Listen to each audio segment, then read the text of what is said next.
Corrin, I've just moved away from my family to start again, or start my own life. I'm already 30 and I haven't lived my own life yet, but I'm an artist and I desperately want to have a career in life as such. I've been trying to move away for years, but my parents like me to be near them. My mother calls me every day, and she worries about me incessantly. No matter what I do, she's worried. She's consulting tarot. She's going to readers, asking about me, going into the Akashic records. She comes up with all sorts of remedies and advice. She pours over me, all the while trying to get me to grow up, have a family, live in the home my father built for me on their land, a stone's throw from them. He built one for each of us 3 kids. My brother and sister have one too. None of us dare live there. It would be just like being a child again. Not that I'm that far off anyway. But at least when you have your own apartment, you can have a special friend over sometimes and not have mom or dad pop over unannounced to say hi. It would happen.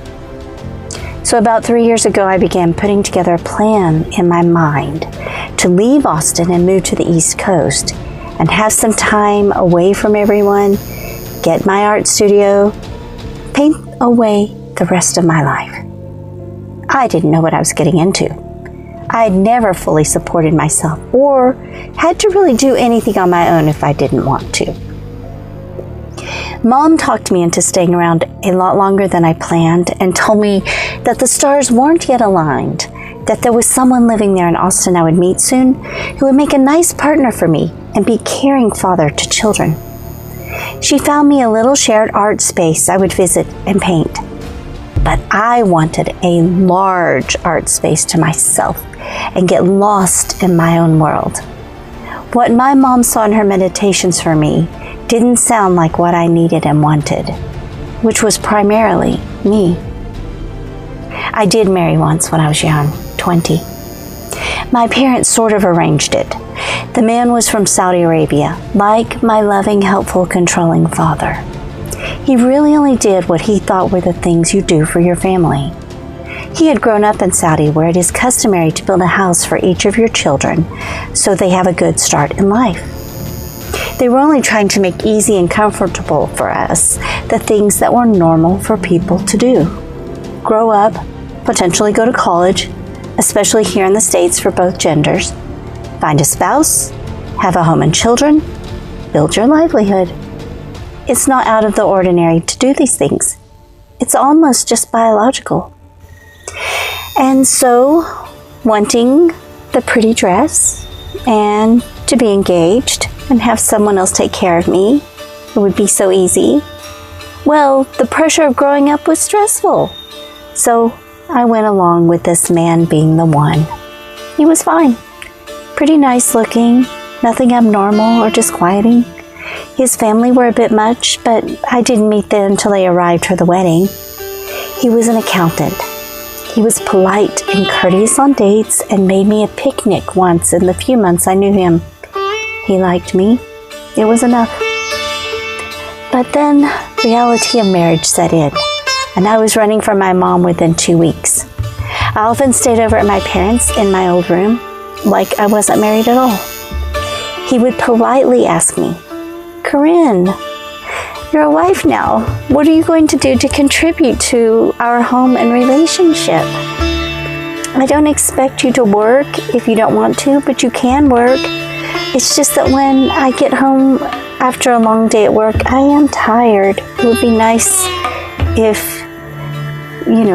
some things were done." I just wasn't expecting that. I mean, after dishes pile up, I would find a moment when I wash them. What does it matter when it's done? I'd get it done or call my mom. He wanted to know when I was going to be there, if he wasn't going to be there, where I was, if I wasn't going to be there when he got home. Why did he need to know if I was out to coffee or shopping with friends? He was a little older than me, and I thought that was kind of sexy at first, but then it seemed like a bother. I wanted to go out on weeknights, and he rarely would, except on weekends. What am I supposed to do all week? Be bored? Adhere to his work schedule? That was ludicrous. So we began having fights, and I just ran to my parents. My mother decided he wasn't the right one for me, and I shouldn't stay if I was unhappy. It really upset her when I would get frustrated and cry. My father told her to stop interfering and make me go home and be with my husband and make it work. I had to grow up. My mom wouldn't give up, and I finally did.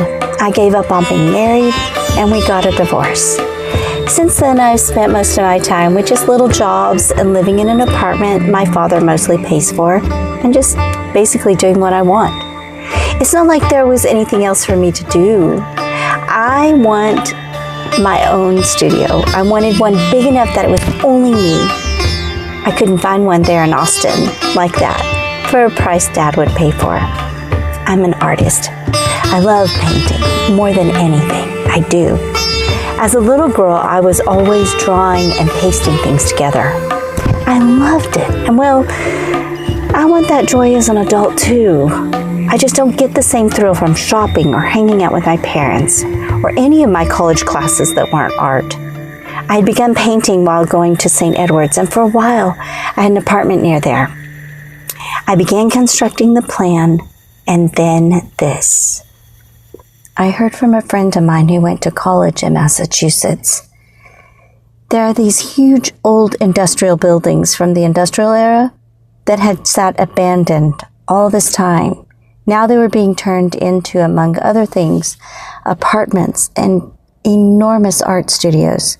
Some of the prices really low. Some of the art studios were live-in as well. I began dreaming about it till it consumed me. And so I mustered up a plan with my father